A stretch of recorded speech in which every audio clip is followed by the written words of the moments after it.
bawang merah, dan bawang putih. Cerita rakyat dari Riau. Jangan lupa di-like dan subscribe ya. Di sebuah desa, tinggallah seorang janda yang hidup dengan dua anak perempuannya yang memiliki wajah menawan, yaitu bawang merah dan bawang putih. Ayah kandung bawang putih yang juga suami dari ibu bawang merah telah meninggal dunia, jadi bawang putih adalah saudara tiri dari bawang merah. Bawang merah dan bawang putih memiliki sifat karakter serta kepribadian yang berbeda. Bawang putih memiliki sifat yang rajin, baik hati, jujur, dan rendah hati. Sementara, bawang merah memiliki sifat yang malas, sombong, iri hati. Kepribadian bawang merah yang malas juga diperburuk karena ibunya yang memanjakannya. Ibunya selalu memberi bawang merah apapun yang diinginkannya. Sedangkan bawang putih yang melakukan semua pekerjaan rumah, mencuci, memasak, membersihkan rumah, dan ia hanya melakukannya sendiri. Sementara itu, bawang merah dan ibunya hanya menghabiskan waktu untuk diri mereka sendiri. Ketika mereka membutuhkan sesuatu, mereka hanya meminta bawang putih. Bawang putih tak pernah mengeluhkan nasib buruknya yang dia hadapi. Ia selalu melayani ibu tiri dan saudara perempuannya dengan gembira. Suatu hari, bawang putih mencuci baju ibu tiri dan bawang merah di sungai. Bawang putih tak menyadari jika sepotong kain milik ibunya hanyut di sungai. Ia pun merasa sedih, berpikir jika kain itu tidak ditemukan, ia akan disalahkan, dihukum, atau diusir dari rumah. Karena takut kain ibunya tidak bisa ditemukan, bawang putih terus mencari dan berjalan di sepanjang sungai. Setiap kali ia melihat seseorang di tepi sungai, dia selalu bertanya tentang kain ibunya yang hanyut, tetapi semua orang tak melihat di mana kain itu. Akhirnya bawang putih sampai ke suatu tempat di mana sungai itu mengalir ke sebuah gua. Anehnya, ia melihat ada seorang perempuan yang sangat tua di dalam gua tersebut. Bawang putih pun bertanya pada perempuan tua itu jika ia melihat kain milik ibunya.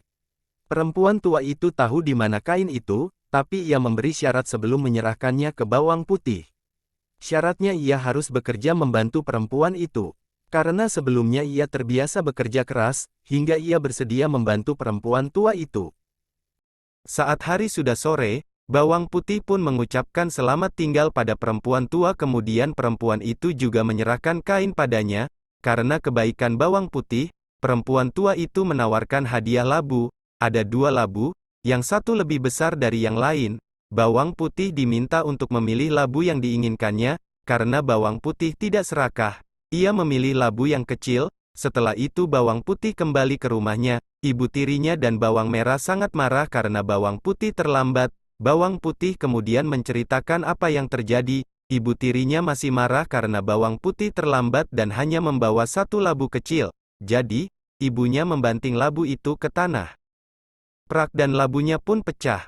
Tapi aneh, ternyata dalam labu ada perhiasan emas yang indah dan berkilauan. Ibu tirinya dan bawang merah sangat terkejut.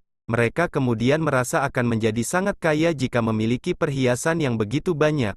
Tetapi karena keserakahannya, mereka malah berteriak pada bawang putih dan membentaknya kenapa bawang putih tak mengambil labu yang besar. Dalam pikiran bawang merah dan ibunya, jika labu yang besar diambil, pasti mereka mendapatkan lebih banyak perhiasan. Untuk memenuhi keserakahan mereka, bawang merah mengikuti langkah-langkah yang diceritakan oleh bawang putih. Ia rela menghanyutkan kain ibunya, berjalan di sepanjang sungai, bertanya pada orang-orang dan akhirnya datang ke gua tempat perempuan tua itu tinggal.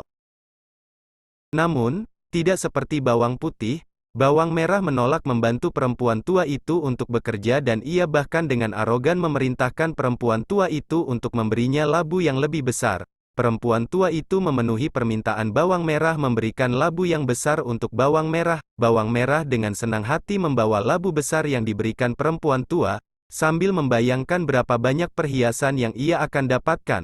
Sekembalinya ke rumah, ibunya pun menyambut bawang merah. Tidak lama setelah itu, labunya dihancurkan ke tanah, bukan isi perhiasan, berbagai ular berbisa yang menakutkan keluar dari dalam labu. Bawang merah dan ibu tiri akhirnya menyadari apa yang mereka lakukan selama ini salah, dan meminta bawang putih untuk memaafkan mereka. Pesan moral yang bisa dipetik dari dongeng anak bawang putih dan bawang merah ini adalah, jadilah anak yang rajin maka orang lain akan menyukai anak. Selain itu, ingat sifat yang serakah tidak akan membuat bahagia. justru akan membawa kesusahan di masa yang akan datang.